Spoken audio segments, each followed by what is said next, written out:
La réponse à la question de savoir s'il était interdit ou non à un Kohen Gadol affecté par la lèpre d'épouser une veuve, Din Kohen Gadol Shenitztara Maou Baalmana, il s'est levé, l'a embrassé sur la tête et lui a donné sa fille en mariage. Qu'est-ce que la Gemara demande le Chazonish dans son Emunah Bitachon cherche ici à nous dire? Sinon, à nous faire ressentir la Kedusha de Rav Papa, dont l'âme était unie à la Torah à tel point que son amour pour une seule halakha, fondée d'ailleurs sur un seul mot, Vehou, il s'agit du verset Vehou Bifkolé Alikar, comparant le cas du Kohen Gadol atteint de la lèpre à celui frappé d'infirmité, lui fit perdre l'équilibre émotionnel au point de l'entraîner à un état d'extase tel qu'après avoir embrassé Una bar Rav Nachman, il lui donna sa fille en mariage. Sans aucun doute, ajoute le Chazonish, cette réaction serait inimaginable chez quelqu'un qui serait vide en halakha ou dont tout l'investissement se limiterait à déchiffrer Moussard. D'ailleurs, pourquoi lui donnerait-il sa fille comme épouse? L'essentiel à ses yeux n'est-il pas dans l'édification personnelle, dans le zikoui arabim, en faisant du bien autour de soi? Et en cela, à quoi sert la harifout, l'acuité intellectuelle dans le domaine de la halakha, demande-t-il? Mais on voit, dit le Chazonish ici, une évidente réfutation envers ceux qui manquent d'amour pour la halakha et n'ont pas perfectionné leur neshama grâce à elle. Car c'est en elle que réside la véritable perfection vers laquelle Akadosh Baruch Hu a convié l'homme. Et voici comment Rabbi Chaim de Volojine, Zatzal, a développé ce point en annexe à son Maaser, je cite, Kol tefilotai meodi haiti noten ba'ad din echad mechudash min hagmara. Toutes les prières que j'ai pu formuler jusqu'à ce jour, je les échangerai bien volontiers pour une halakha nouvellement déduite de la Gemara. Or, bien que les bonnes actions des Maasim Tovim ne soient pas des biens échangeables, Rabbi Chaim a utilisé cette expression pour que le Chacham soit Moser Nefesh, réellement, et disposé à faire les plus grands sacrifices pour analyser, pour éclairer une halakha et un din à partir de la Gemara, étant donné qu'il s'agit là pour lui, dit le Rabbi Chaim de Volojine, la forme la plus élevée du Avodat Hashem. Et à nouveau, dans une autre Gemara, ici au traité de Menachot, cité par le Chazonish, nous lisons, Daf Yutret Amud Aleph, que Rabbi Yehuda Anassi a dit un jour que chez Alarti le Matzot Midotai Etzel Rabbi Eliezer ben Shamoua, lorsque je me suis rendu auprès de Rabbi Eliezer ben Shamoua pour faire le point sur mes connaissances, le Matzot Midotai, littéralement pour combler la mesure de mes connaissances. D'autres disent qu'il faut lire le Matzot Midotav pour écouter, littéralement pour aspirer ces enseignements sur lesquels j'étais encore incertain. Je remarquais que Yosef Abavli, un des grands Tanaïm, était assis devant lui, à l'écouter, à le questionner. Je constatais également qu'il s'agit de Yosef Abavli, semblait très apprécié, très cher à ses yeux, jusqu'au moment où il interrogea Rabbi Elazar ben Shamoua et lui demanda quelque chose qui apparemment va troubler le maître. Rabbi, Ashochet et Azevach laniach midamo le machar maou. Maître, quelle est la loi concernant celui qui a abattu un sacrifice en ayant l'intention de laisser une partie de son sang au lendemain? Rabbi Elazar ben Shamoua lui répondit succinctement, Kacher, le sacrifice est valide. Le soir, interrogé à nouveau par Yosef Abavli avec cette même question, il répondit Kacher. Le lendemain matin, interrogé à nouveau, il répondit à nouveau Kacher. À midi, de nouveau interrogé par Yosef Abavli, il répondit, peut-être était-il agacé, de la même manière, Kacher. Vint l'heure de Mincha, et une nouvelle fois interrogé par Yosef Abavli, Rabbi, Ashochet Nazevach Laniach Midamo le Mahar Mahou, Rabbi Elazar ben Shamoua répondit, Kacher, et là chez Rabbi Eliezer possède, c'est valide, excepté pour Rabbi Eliezer qui déclare le sacrifice invalide. En entendant cette réponse, dit la Gemara, le visage de Yosef Abavli resplendit de joie. Rabbi Elazar ben Shamoua lui dit, Yosef, il me semble que nos enseignements n'étaient pourtant pas concordants jusqu'à maintenant. Tu as réagi positivement qu'un instant.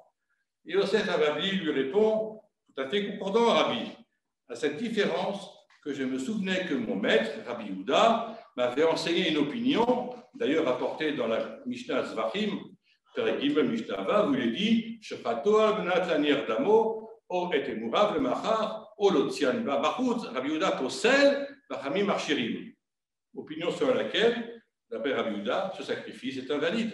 Or, j'ai dit depuis enquête parmi tous mes élèves d'un travers, d'un compagnon, qui se souviendrait également que Rabbi Yehuda avait enseigné que ce sacrifice était interdit. Et je n'en trouvais aucun. Et j'en fus troublé au point de douter même de mon opinion. Et maintenant que vous me confirmez que Rabbi Eliezer a enseigné que l'offrande est invalide, et Chezarta est avedati, vous m'avez restitué ce que j'avais perdu. En l'entendant, les larmes ont coulé des yeux de Rabbi Elazar ben Shamoua qui a dit Ashrechem tamidei chachamim shedivrei Torah chavivim alechem biyoter, heureux êtes-vous, aux disciples des sages qui chérissaient tant les paroles de la Torah. Et Rabbi Elazar ben Shamoua appliqua alors le verset suivant à Yosef Ababli Ma'avti Toratecha kolayom isifati, combien j'aime ta Torah, tout le temps elle est l'objet de mes méditations. Si j'ai choisi ces deux textes pour illustrer l'hommage que nous rendons ce soir à Rav Zegbar, c'est que les expressions, les images que décrivent ces deux récits, tels que le visage illuminé de Yosef Avabli, les larmes de Elazar ben Shamoua, l'enthousiasme de Ravuna, tous ceux, toutes celles qui ici ont connu Rav Zegbar les retrouvent dans le souvenir de son visage, dans sa Hadrat Panim, dans sa prestance et au-delà, et surtout à travers la façon qu'il avait d'étudier et d'appliquer la halakha, dont il mesurait en effet l'importance comme étant vécu à la hauteur du plus haut niveau d'Avat Hashem auquel il avait voué toute son existence. Quel fut le koach, quelle fut la force, la vigueur de Rav Zegbar durant toutes ces années où il exerça ici? Que lui accorda donc la Providence qui, par un détour inattendu, le fit venir de Lyon via Copenhague jusque dans notre ville? Sa harifout, sa sagacité en lernen, certes. Son amkout, sa profondeur dans l'étude des textes, oui. Une faculté de synthèse dans les décisions pour la collectivité et les mosdotes de la ville, dont l'impact parfois ne le mettait pas toujours à l'abri de contestation, sans doute. Mais ce que j'aurais tenté de mettre en avant ce soir, en remerciant le consistoire, le grand rabbin pour m'y avoir invité, c'est comment le Rav Zegbar Zatzal incarnait cet amour de la Torah, non pas comme une moracha, un héritage qu'il devait sans doute à son père Zichrono Livracha et à ses maîtres, le Reb Moshe Soloveitchik, mais comme une meurassa, une fiancée, un amour de jeunesse toujours renouvelé.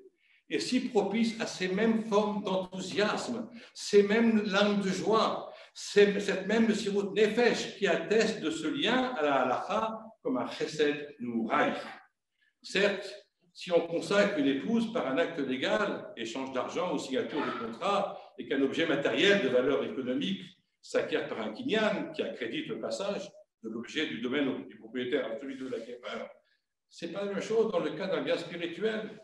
L'acquisition ne devient pas effective par un acte formel, mais grâce à un effort intense que nos chachamim ont appelé la yugia, le labeur de l'étude qui porte fruit, qui procure à son auteur compréhension et connaissance et le fait pénétrer dans les arcanes de la Torah au point que celle-ci lui appartient.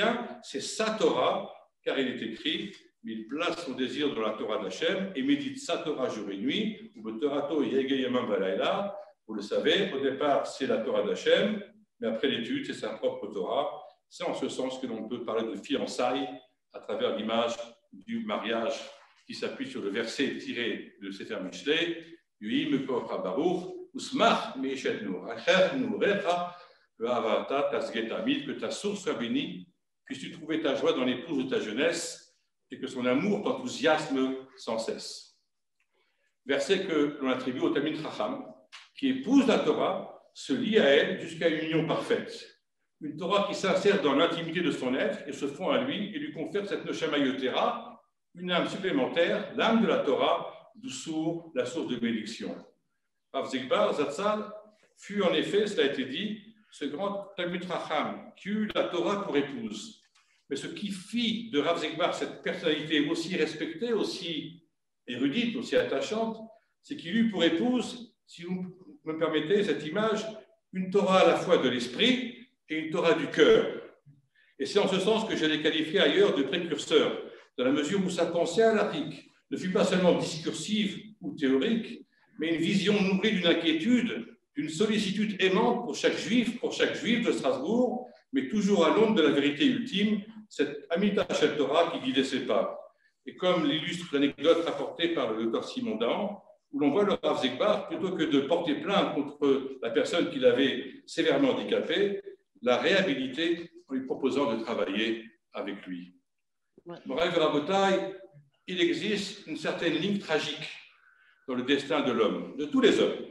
Il n'y a presque personne qui n'en ait jamais été indemne, parce que ce drame est ancré dans la nature humaine.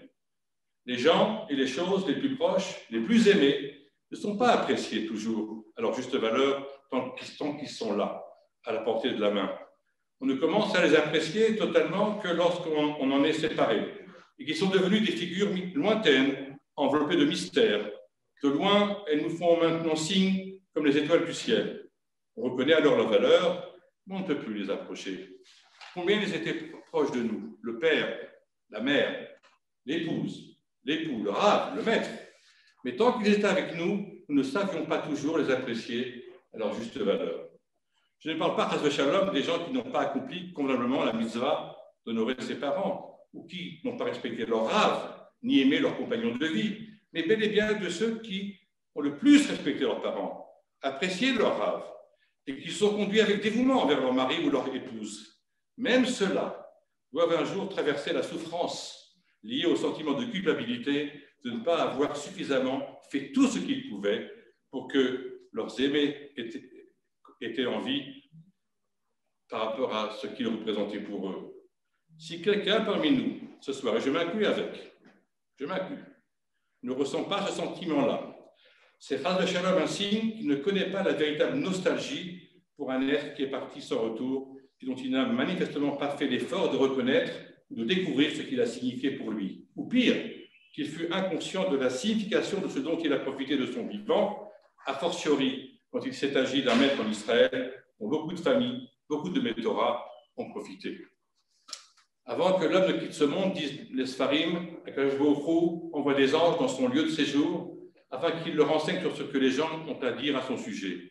Nous allons faire ce soir cet effort par votre présence, parce qu'il a été dit jusqu'à maintenant et ce qui sera dit maintenant, pour le comprendre dans sa pleine signification, pour que les malachim transmettent les paroles que nous avons et que nous allons consacrer à la personne du Rav Zegbar Zatzal, en sorte qu'il se révèle à nous, à l'issue de cet hommage, dans tous les cas de sa lumière, de Geder Mitato pour Achad Ba'avir, alors que sa figure plane déjà dans les sphères supérieures.